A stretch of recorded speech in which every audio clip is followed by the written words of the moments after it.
स्वाभिमानी शेतकरी संघटनेच्या प्रमुख पदाधिकाऱ्यांची बैठक पुणे येथे 25 डिसेंबरला संपन्न झाली। या बैठकीमध्ये महायुतीने निवडणुकीच्या काळामध्ये जे आश्वासन दिलं होतं आपल्या जाहीरनाम्याच्या द्वारे, ते आश्वासन म्हणजे महाराष्ट्रातल्या शेतकऱ्यांना कर्जमुक्त करून 7/12 कोरा करण्याची याची आठवण करून देण्याचं ठरलं।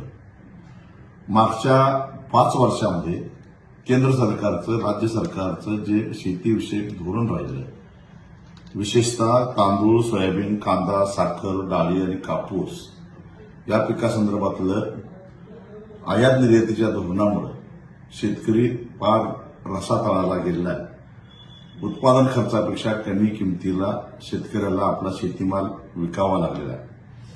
तशातच दुष्काळात 13वा महिना यावा या पद्धतीनं रासायनिक खताचे प्रचंड भाव वाढले। गेल्याच आठवड्यामध्ये डीएपी 250 रुपयांना वाढलेला आहे। शिवाय इतर खतंही वाढलेली आहेत। कीटकनाशकं, तणनाशकांच्या किमती वाढलेल्या आहेत। त्यामुळे उत्पादन खर्च प्रचंड वाढलेला आहे आणि मग अशा परिस्थितीमध्ये शेतकरी हा उत्पादन खर्चापेक्षा कमी किमतीमध्ये आपला शेतीमाल विकायला लागला। सरकार हमीभाव जाहीर करतं, पण हमीभावाचा कायदा अस्तित्वात नसल्यामुळे हमीभावापेक्षा कमी किमतीमध्ये शेतकऱ्याला आपला शेतीमाल बाजारामध्ये विकावा लागतो। परिणामी गेल्या 5 वर्षामध्ये शेतकऱ्याचं कर्ज हे दुप्पट झालेलं आहे। एका बाजूला केंद्र सरकार देशातल्या कॉर्पोरेट सेक्टरमधल्या उद्योगपतींचं 10 लाख कोटी रुपयाचं कर्ज निर्लेखित म्हणजेच राईट ऑफ करतं, म्हणजे सोडून देतं, हे स्वतः अर्थमंत्री लोकसभेमध्ये सांगतात आणि दुसऱ्या बाजूला शेतकऱ्यांचं कर्ज दुप्पट होतं।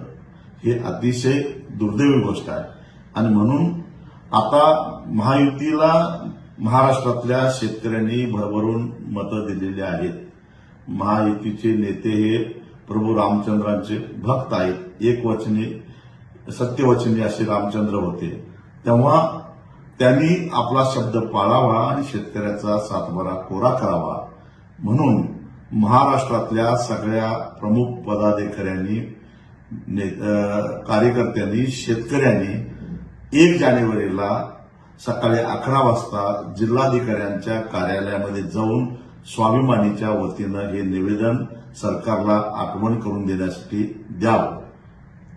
त्यानंतरच्या जानेवारीच्या पहिल्या आठवड्यामध्ये मी स्वतः प्रमुख पदाधिकाऱ्यांना घेऊन मुख्यमंत्र्यांना भेटणार आहे, त्यांना त्यांची आठवण करून देणार आहे। या वर्षीच्या बजेटमध्ये जर काय या कर्जमाफीची तरतूद केली गेली नाही तर मग मात्र जानेवारीच्या शेवटच्या आठवड्यामध्ये जी राज्य कार्यकारिणी होणार आहे, त्या कार्यकारिणीमध्ये एक प्रचंड मोठ्या आंदोलनाची घोषणा होणार आहे। त्यावेळी मात्र आम्ही सरकारला सळोखी पळोखी करून सोडल्याशिवाय सोडणार।